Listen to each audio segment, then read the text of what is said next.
Las Tortugas Ninja llegaron al cine, no le fue muy bien, pero a pesar de que es una película muy buena, me dejó pensando en muchas cosas sobre qué tan literal pueden ser las adaptaciones, en especial cuando los estudios de cine quieren secuelas. Bienvenidos una vez más al Auto de la Ruta del Geek, les saluda Jorge y hoy vamos a hablar de un poquito de lo que ha pasado con Mutant Mayhem y lo que podría pasar con las Tortugas Ninja y algo que ya hemos visto en bastantes adaptaciones de cómics al cine. Que son las Tortugas Ninja.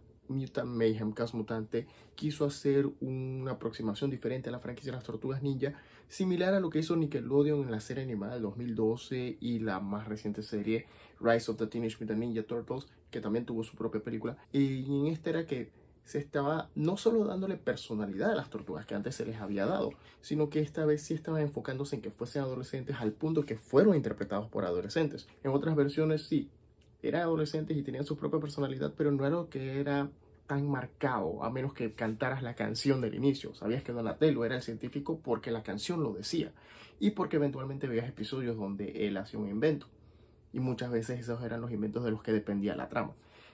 Ahora, Caos Mutante se estrenó en una semana bien rara, por lo menos aquí en Panamá y algunos otros países. Se estrenó justo cuando la editorial IDW está lanzando nuevos cómics de la historia Last Ronin e incluso anunció un videojuego de la historia Last Ronin.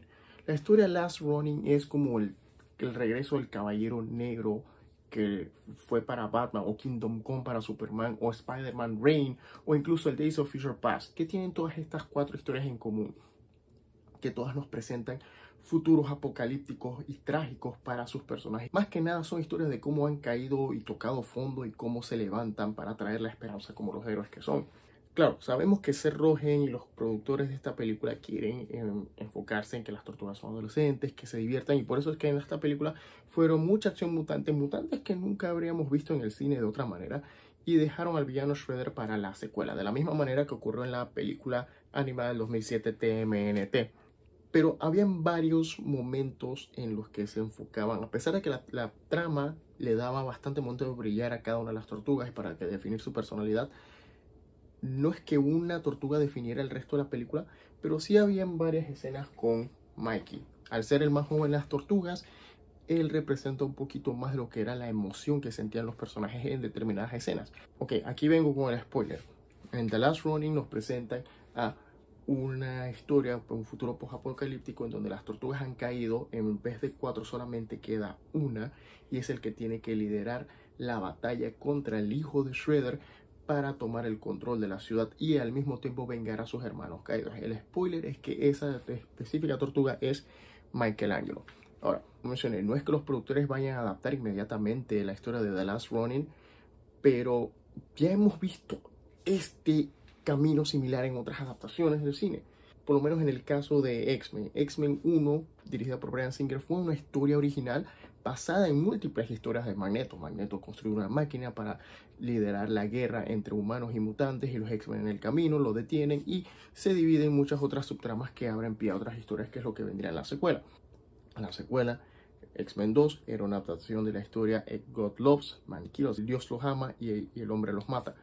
Entonces, que es sobre este reverendo militar que estaba en esta campaña contra los mutantes. Se enfocó más en el lado militar para la película con el personaje de William Stryker. Sí, es una adaptación que trata de seguir la temática y al mismo tiempo ciertas escenas y momentos claves de esa historia, pero todavía es una adaptación. O sea, si no conoces la historia, pensarías que es una historia original. Y luego decidieron adaptar la saga del Fénix, tomando elementos del mundo que ya habían creado en las películas, en el proceso de adaptación, y tomando los elementos que según Bryan Singer antes y eventualmente el director que lo reemplazó tomaron en cuenta para crear su propia historia, y no fue del agrado de mucha gente. Hicieron Days of Future Past, que no era una adaptación literal, y también luego hicieron Logan, que tampoco era una adaptación literal de la historia Old Man Logan ni de la miniserie de The Wolverine de Chris Claremont. Tenían elementos, pero no eran una adaptación al pie de la letra, y luego decidieron adaptar de nuevo la saga del Fénix.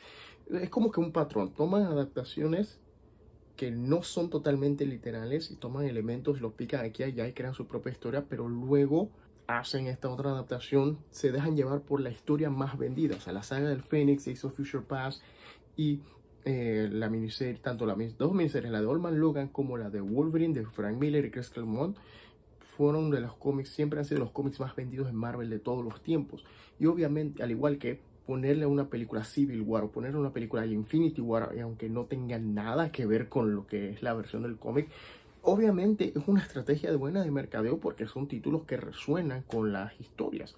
Que eso fue lo que pasó con la Era de Ultron. No tenía nada que ver con la historia que se había publicado hace 2 años de la Era de Ultron. Fue su propia historia. De nuevo, o sea, ese es el proceso de adaptación. Agarrar un tema, una historia, llevarla a otro medio.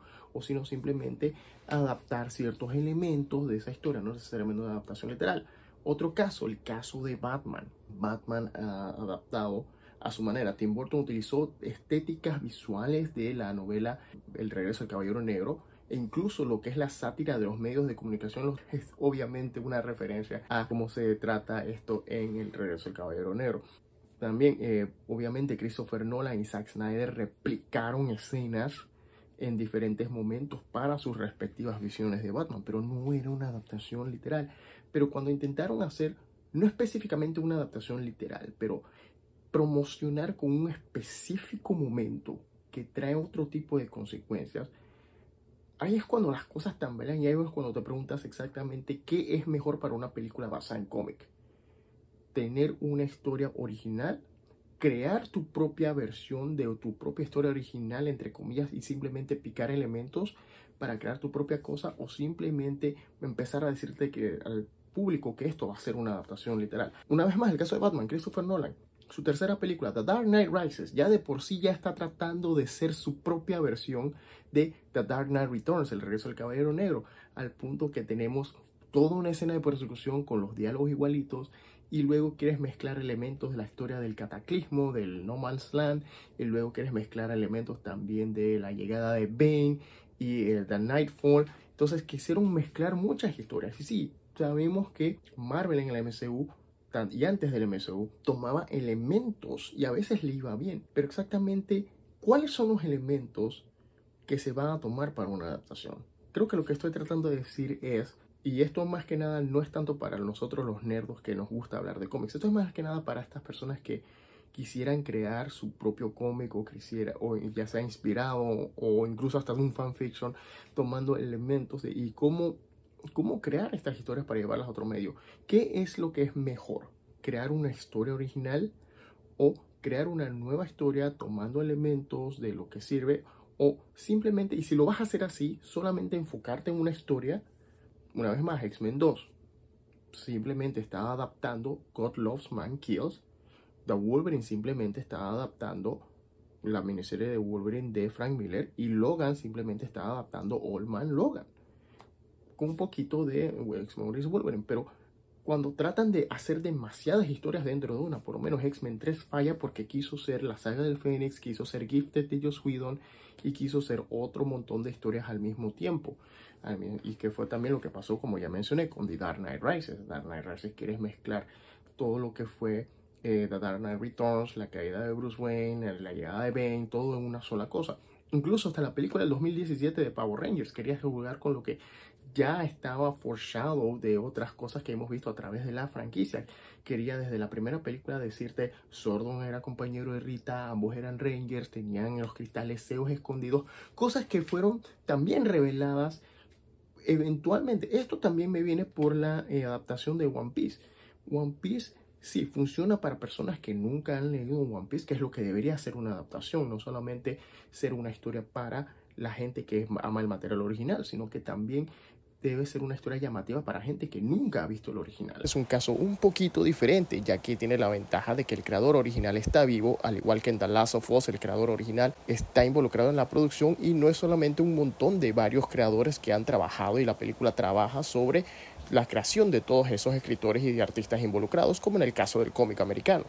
Pero entonces tienes estos elementos de que hay cosas que ya han sido reveladas durante el paso de los años y que coincide, casualmente como pasó con las Tortugas Ninja, coincide con la llegada de algo grande en el material original o en el medio original, que el medio nuevo como que no puede evitar empezar a tocar elementos. Es como en el caso de, es lo que yo llamé en otro video, el dilema del Duende Verde. Para los que no saben, Cuando Stan Lee creó a Spider-Man, en la época cuando hacía el cómic con Steve Ditko, cuando ya estaban para los capítulos 14 en adelante, Stan Lee y Steve Ditko no estaban de acuerdo en más de 4 cosas, y una de ellas era quién sería la identidad secreta del Duende Verde. El Duende Verde había aparecido en varios momentos, había hecho estragos, pero su identidad era un total secreto. Cuando se le preguntó a Stan Lee quién va a ser el Duende Verde, eventualmente hay que revelarlo a Stan Lee como que diciendo un nombre que le salió, el primer nombre que le salió en la cabeza fue Norman Osborn.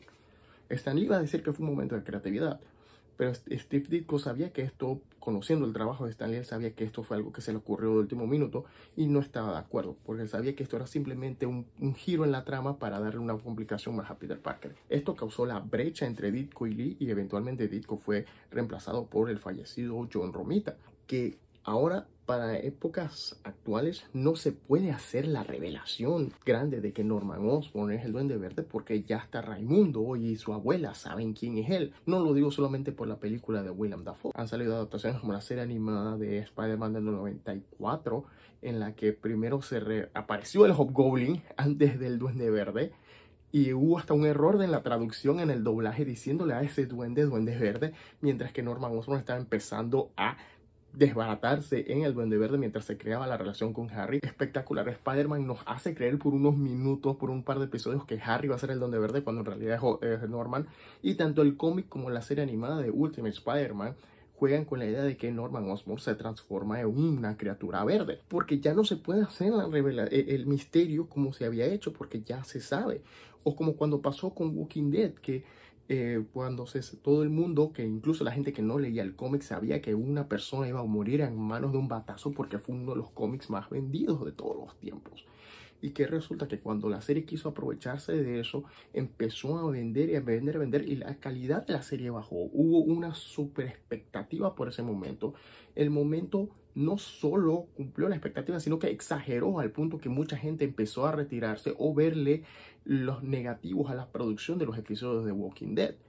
Sí, en el batazo fueron 2 personas en lugar de 1. ¿Por qué? Sin razón de ser. Y esas son las cosas que hay que manejar. O sea, es un manejo de expectativas, pero al mismo tiempo ¿qué tal si volvemos a cómo eran las cosas antes?